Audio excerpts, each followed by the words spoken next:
नमस्कार, मैं मान सिंह नूरा जैसलमेर पॉलिटिक्स न्यूज़ से आपके साथ। मैं इस वक्त मैं खड़ा हूँ सोनार किले में। हम बात करते हैं दिनेश कुमार जी व्यास से।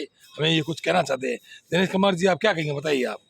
मैं ये कहना चाहता हूँ, कुछ समय से मेरे को ये ज्ञात हुआ है कि न्यूज़ अखबारों की तरफ से कभी सत्य राय जीत की यहाँ मूर्ति लगाई जा रही है, जिन्होंने ये सोनार किले को एक फिल्म शूटिंग में लिया गया है। और ये सुन के मेरे को थोड़ा, और ये पढ़ के मेरे को बड़ा दुख हुआ। सत्यजीत रे, सत्यजीत रॉय, सत्यजीत रे, सत्यजीत रे, हाँ, जिन्होंने सोनार किला ये पिक्चर बनाई थी।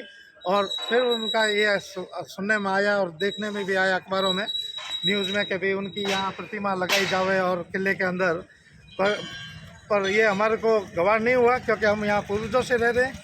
जब से ये किला बसा है हम पूर्वजों से यहीं रह रहे हैं और हम यहाँ के वासिंदे हैं, हम ब्राह्मण हैं। और ये सुन के हमारे को थोड़ा दुख हुआ कि भाई जिन्होंने एक फिल्म बना के जिनकी प्रतिमा किले के अंदर लग रही है, जबकि जो उन्होंने जैसलगढ़ बनाया है 1156 ईस्वी में जिन्होंने नींव रखी है, और जिन्होंने ये गढ़ चुना के और उन्होंने तैयार किया है, उसके बाद में कई उनके राजाओं ने, जो उनके वंशज आए हैं, उन्होंने ये किला बनाया है।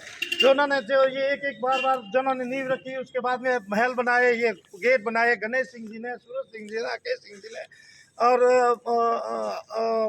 जैसल सिंह जी ने जिन्होंने नींव रखी है।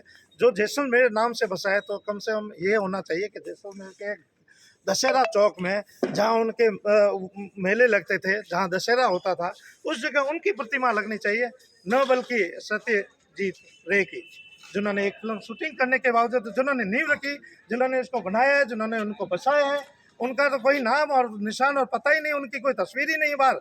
और जो यहाँ एक बार आए और उन्होंने एक फिल्म बना दी और थोड़ा सा उसको कर दिया, उनका कह भाई वहाँ तस्वीर बनाई, जो कि ऐसे कई है। जैसे यहाँ साकमल जी गोपा, जो फ्रीडम फाइटर थे, स्वतंत्रता सेनानी, उनकी प्रतिमा गोपा चौक में लगनी चाहिए, जो जाके उन्होंने गढ़ीसर जाके पोल पे वहाँ लगाई गई है।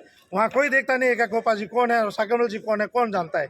यहाँ गोपा जी को कहे तो कोई पूछे तो हम ये भी कह सकते हैं, ये गोपा जी साकमल जी गोपा है, जो यहाँ फाइटर थे। 1946 में उन्होंने यहाँ उनका स्वतंत्रता सेनानी बने। तो इसलिए मेरी रिक्वेस्ट है कि इस किले को स्वच्छता से, एकदम हेरिटेज है, इसको हेरिटेज वॉक रखा जाए। और ये जो अतिक्रमण है, जो दशहरा चौक से लगाकर और किले के नीचे गेट तक, और गेट से बाहर जो ये टैक्सी स्टैंड और एक मेन गेट ही रोक दिया है जहाँ आते ही है, जिसमें कहा गया है कि अपने को, कि भाई घुसते ही अगर आदमी को अगर वो नहीं मिले, first impression is the last impression. जब अपन घर में घुसते हैं, अपने का सस्ता नहीं मिलती, जिंदगी मिलती है, तो अंदर जाके उनके क्या हाल होते होंगे। इसलिए हम वासिंदे हैं, कई परेशानियाँ हैं, कई मुसीबतें हैं, पर जेल भी रहे, क्योंकि हमारे भाइयों का, हमारे परिवारों का पर्यटक व्यवसाय है, पर हमारा सुचारू रूप से हम चलाना चाहते हैं। ये बाहर से आके सब लोग घोड़े गधे ये वो सब रख के परेशानी हो जाती है। अगर दूसरे रास्ते की जरूरत नहीं, अगर ये पूरा अतिक्रमण ही हट जाए यहाँ से, यहाँ पिल्ले के गेट से लगा के दशहरा चौक और जैन मंदिर तक अगर पूरे गलियों में अतिक्रमण हट जाए, तो एक ये किला स्वच्छ और सुंदर, और लक्ष्मीनाथ जी के मंदिर दर्शन करने आए, चाहे जो जैन मंदिर दर्शन करने आए, जो भी पर्यटक आए, एक सुचारू रूप से आए। और किले के अंदर अगर कोई भ्रमण करता है, आपने 500 गाइडों को लाइसेंस दी है, उसमें से मुश्किल से 50 गाइडों को ही रोजगार मिलता है, बाकी सब अपने में घूमते हैं। इसलिए सब गाइडों को ये हिदायत दी जावे, और सब पर्यटकों के भी जो भी जाएंगे किले घूमने के लिए, वो अपना गाइड लेके जावे।